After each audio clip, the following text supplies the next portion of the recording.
Muito bem, continuando agora no capítulo 7 de 2 Coríntios, Paulo termina o capítulo 6, trazendo uma exortação à santidade, não é, do crente, que o crente é o templo de Deus, que o crente não deve estar associado com o templo dos ídolos. E aí no capítulo 7, continuando o assunto de consagração e santidade, capítulo 7, verso 1, como eu disse, às vezes a divisão de capítulos, ela quebra um pouco o sentido, principalmente nessa carta de 2 Coríntios, quebra bastante, não é? Quem fez a divisão, às vezes não colocou por assuntos, às vezes o critério. Quando Paulo escreveu, ele não escreveu dividindo a Bíblia em capítulos, mas aqui nós estamos estudando em capítulos, então por isso às vezes quebra um pouco essa divisão. Mas olha o capítulo 7, verso 1, diz: ora, amados, pois que temos tais promessas. Que promessa? A promessa aqui: eu serei para vós pai, e vós sereis para mim filhos e filhas. Capítulo 6, verso 18. Ora, amados, pois que temos tais promessas, promessa de filiação, purifiquemo-nos de toda imundície da carne. A razão para purificar é que nosso Deus é um Deus santo, é um Deus puro, é um Deus que derramou a sua graça. E Paulo começou o capítulo 6 dizendo: não recebeis a graça de Deus em vão. O que significa receber a graça de Deus em vão? É fazer da graça uma graça barata, ou continuar na vida do pecado. Nós temos que nos purificar, nós temos que purificar de toda imundície da carne. Ora, amados, pois que temos tais promessas, purifiquemo-nos de toda imundícia da carne e do espírito. Tem imundícia que é na carne e tem imundícia que é no espírito. Quais são as imundícias do espírito? Inveja, espírito faccioso, não é? São coisas que estão lá no espírito da pessoa, amargura, prende as pessoas no espírito, às vezes o espírito imundo entra aí. Purifiquemo-nos de toda imundície da carne e do espírito. Falta de perdão, imundície do espírito. Ódio, mágoa, né? Imundície do espírito. Purifiquemo-nos de toda imundície da carne e imundície do espírito, aperfeiçoando a santificação no temor do Senhor. A nossa santificação tem que ser aperfeiçoada, e ela é aperfeiçoada no temor do Senhor. O temor do Senhor é o princípio da sabedoria. Nós não queremos ser mais do que Deus. Deus, temos que temê-lo. Temê-lo é ter respeito, não é? Ter respeito, ter reverência pelas coisas de Deus. Verso 2, capítulo 7.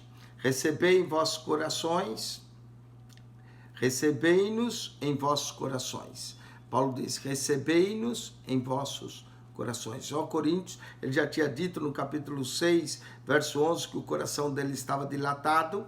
No verso de número 13, ele diz: dilatai-vos vós também para nós. Agora ele diz: recebei-nos em vossos corações. Recebe o coração, ministro, não é? A ninguém agravamos, a ninguém corrompemos, de ninguém buscamos o nosso proveito. Paulo diz: por que vocês têm que nos receber? Porque quando nós estivermos aí, a ninguém agravamos, a ninguém corrompemos, de ninguém buscamos o nosso próprio proveito. Não digo isso para a vossa condenação. Ele diz: não estou dizendo isso para acusar vocês, pois já antes tinha dito que estáis em nossos corações para juntamente morrer e viver. Paulo estava disposto até a morrer pela igreja de Coríntios, né? Para juntamente morrer e viver. Grande é a ousadia da minha fala para convosco. Na verdade Paulo não escreveu nenhuma carta para nenhuma outra igreja com abrindo tanta ternura e declarando o seu amor pelos irmãos de Coríntios. Ele diz: grande é a ousadia da minha fala para convosco, e grande é a minha jactância a respeito de vós. Ele se orgulhava dessa igreja, ele foi o fundador dela, ele tinha que ter orgulho. Estou cheio de consolação. Consolação é a palavra-chave. Nós mostramos que Paulo, no primeiro capítulo, em alguns versos, falou pelo menos 10 vezes a palavra consolação, cheio de Deus e toda consolação. Estou cheio de consolação e transbordando de gozo em todas as nossas tribulações. Paulo conseguia achar gozo na tribulação, né? Ele conseguia se alegrar em meio à tribulação, porque mesmo quando chegamos à Macedônia, a nossa carne não teve repouso. Paulo trabalhava horas afinco, não é? Alguns antes em tudo fomos atribulados, por fora combates, temores por dentro. Paulo menciona fora e dentro, né? Por fora eram os combates que vinham, e por dentro, temores, não é? Ter temor é normal. Tantas vezes a Bíblia diz, não temas, não é? O homem teme, e aqui esse temor de Paulo não era o temor a Deus, que ele fala, mas no verso de número 1, mas os temores que havia dentro dele é temendo pela sua própria vida, temendo muitas vezes as ameaças que ele enfrentou, os perigos que ele passou por amor a Cristo, principalmente na região da Macedônia. Paulo passou muita coisa na Macedônia, em Tessalônica, ele teve que sair de lá, né, apedrejado, e os judeus da Macedônia procuravam matá-lo, mas Deus, que consola os abatidos, nos consolou com a vinda de Tito. Quando Tito chegou, Tito trouxe notícia da igreja de Coríntios, não é? Que Paulo tinha mandado uma carta antes, tinha sido uma carta um pouco mais forte, e agora Paulo não sabia se a sua carta ou a sua exortação tinha sido recebida ou não. Nós não temos essa carta de Paulo, não é? Mas quando Tito chega com notícias que os irmãos haviam recebido, que os irmãos haviam se arrependido, que os irmãos haviam mudado de atitude, e isso trouxe para Paulo um consolo tão grande, né? Mas Deus consola os abatidos, nos consolou com a vinda de Tito. E não somente com a sua vinda, mas também pela consolação que foi consolado de vós, não é? Novamente, Paulo vai falar a palavra consolação aqui várias vezes, contando-nos as vossas saudades e o vosso choro. Vosso choro é sinal que a igreja havia arrependido em lágrimas, não é? Se arrependeram, choraram. Tito relatou a Paulo o que havia acontecido lá, relatou que os crentes estavam com saudades dele, e isso trouxe consolo ao coração do apóstolo, que temia que eles não tivessem recebido a repreensão ou a exortação dele, com as vossas saudades, o vosso choro e o vosso zelo por mim. Tito contou como alguns ainda tinham zelo pelo apóstolo, da maneira que muito me regozijei. Paulo se alegrou porque o amor que ele sentia pelos coríntios parece que foi correspondido. Porquanto, ainda que vos tenha contristado com a minha carta, aqui está a referência que Paulo mandou uma carta, parece que foi uma carta dura, parece que foi uma carta severa, que nós consideraríamos como, na verdade, a terceira carta a Coríntios, né? A primeira nós também não temos. Paulo já menciona ela na 1 Coríntios 5:9. Você pode ver que Paulo já tinha escrito antes. Então, a 1 Coríntios, na verdade, é capaz de ser a 2 Coríntios. E a 2 Coríntios talvez seja a quarta, porque nós não temos essa carta que Paulo escreveu, não é? E devia ser uma carta dura, e por isso, porquanto ainda que vos tenha contristado com a minha carta, não me arrependo. Embora já tivesse me arrependido. Depois de escrever, Paulo se arrependeu, mas agora ele já não se arrependia mais, porque a carta produziu efeito. A carta trouxe, às vezes é preciso falar uma coisa mais dura mesmo, mas o bom é que a igreja recebeu, ainda que já tivesse arrependido, por ver que aquela carta vos contristou. Não é a carta contristou, mas contristou para o arrependimento. Então, Paulo trocou várias correspondências. Pena que nós não temos todas, mas nós temos pelo menos 1 Coríntios, que talvez seja a segunda, e temos 2 Coríntios, talvez seja a quarta, não é? Ainda por um pouco tempo. Eles ficaram contristados, sim, a carta foi dura, a carta foi severa, a carta os exortou. Agora essa carta é mais terna, mais cheia de amor, mais cheia de consolação. Tito havia trazido notícias que houve choro, a saudade, o zelo que os irmãos tinham pelo apóstolo, e isso alegrou e consolou o coração de Paulo. Aí ele diz, verso 9, agora folgo, não porque fosse contristado, mas porque fosse contristado para o arrependimento. Folgo quer dizer, me alegro que vocês se contristaram, mas não porque vocês ficaram tristes. Paulo não está alegre pela tristeza dos irmãos, mas porque eles foram contristados para o arrependimento. Se arrependeram, aqueles que não queriam aceitar o apostolado de Paulo, essa minoria, parece que agora se arrependeu, e isso alegrou demasiadamente o coração do apóstolo, que houve um arrependimento da igreja. Houve um arrependimento geral, houve lágrimas, como ele diz, houve choro, no verso 7, os crentes sentiam saudades, os crentes tinham zelo, afinal, por Paulo, houve um contristamento para arrependimento, pois fosses contristados segundo Deus. A tristeza, segundo Deus, opera o arrependimento, não é? A tristeza, contristados, segundo Deus, que era para o arrependimento, de maneira que por nós não padecesse dando em coisa alguma. A carta foi severa, a carta contristou, mas contristou para o arrependimento, e esse arrependimento veio segundo Deus, de maneira que não padecesse dano em coisa alguma. Então eles não sofreram dano em coisa alguma. Pelo contrário, lucraram, se arrependeram, não é? Então, Paulo mesmo diz, não padecesse dano em coisa alguma. Verso 10, e aqui está, porque a tristeza, segundo Deus, opera arrependimento. Às vezes o crente vai ficar triste por um pouco de tempo, mas é para o arrependimento. Porque a tristeza, segundo Deus, opera arrependimento para a salvação. Não é? Se nós não nos entristecermos, se nós não nos arrependermos, e essa tristeza, segundo Deus, que opera arrependimento para a salvação, é importante em nossa vida. É importante, às vezes, se arrepender com lágrimas mesmo, sentindo mal pelo pecado, porque a tristeza, Paulo diz, 2 Coríntios 7,10, verso maravilhoso para nós guardarmos, não é?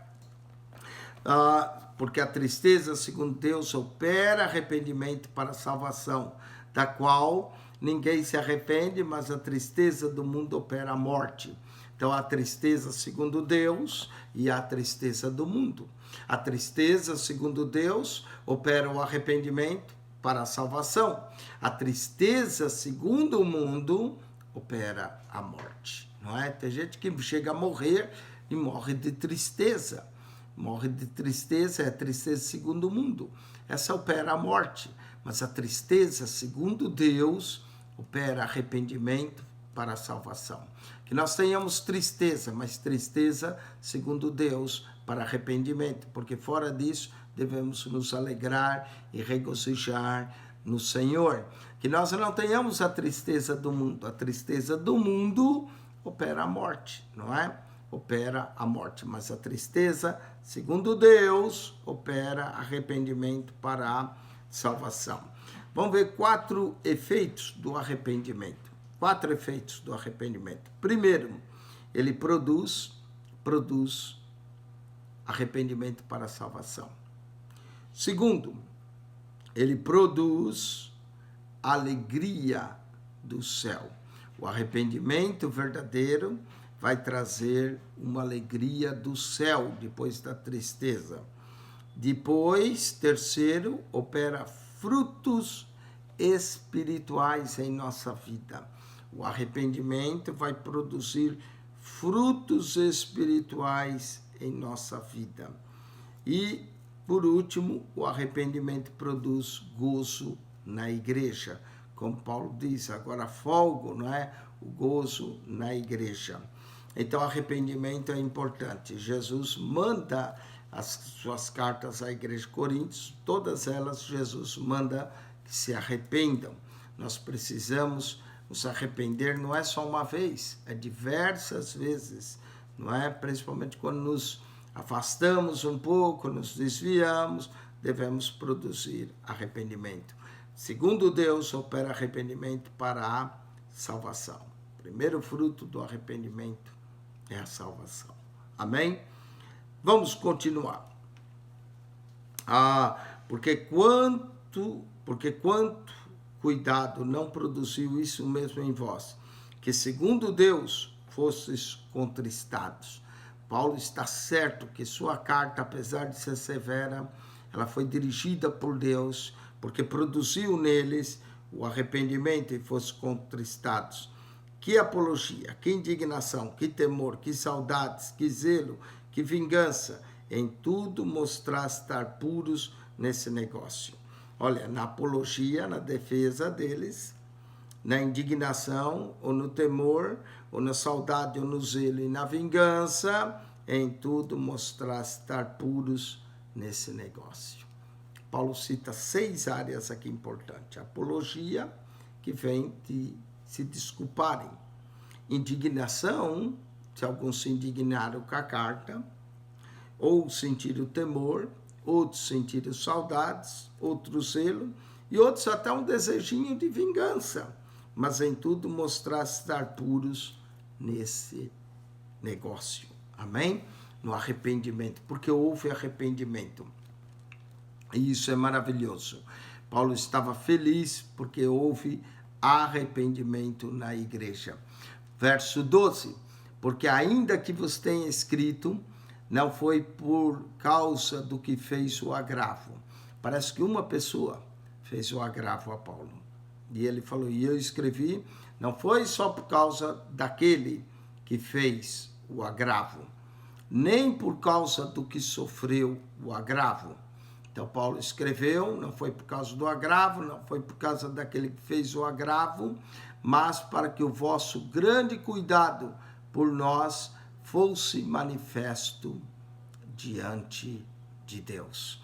O cuidado manifesto diante de Deus, não é? Então alguém fez o agravo, outro sofreu o agravo, parece como um levava o outro a litígio.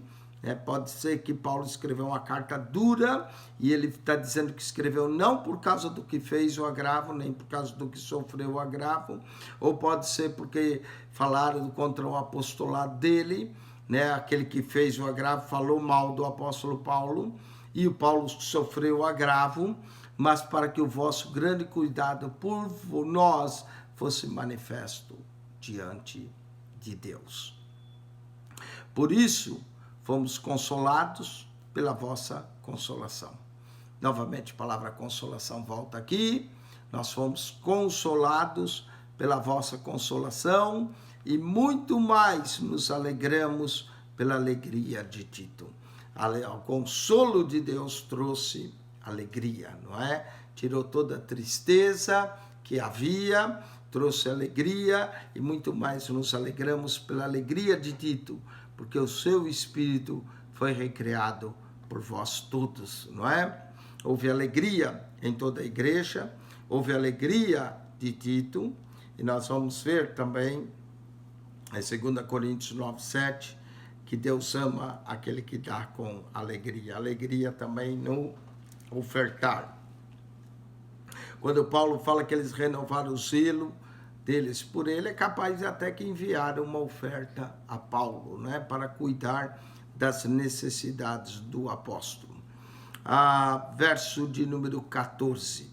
Porque se em alguma coisa me gloriei de vós para com ele, não fiquei envergonhado, mas como vos dissemos tudo com verdade, também a nossa glória para com Tito se achou verdadeira.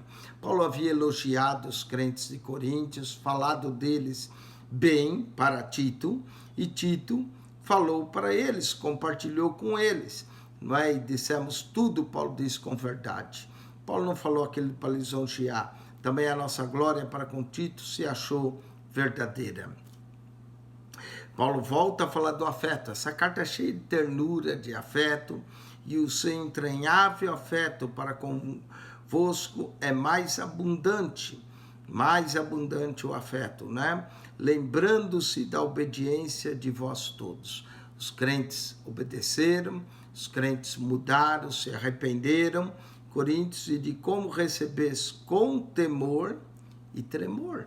Os crentes receberam a Tito com temor e tremor. Quando Tito chegou lá, eles sabiam que Tito, como companheiro de Paulo, não é? Então eles receberam a Tito com temor e tremor. Regozijo-me de em tudo poder confiar em vós. Paulo ainda dizia, eu ainda confio em vós, e eu me alegro por isso, de eu poder ainda confiar em vós em tudo. Que maravilha, não é?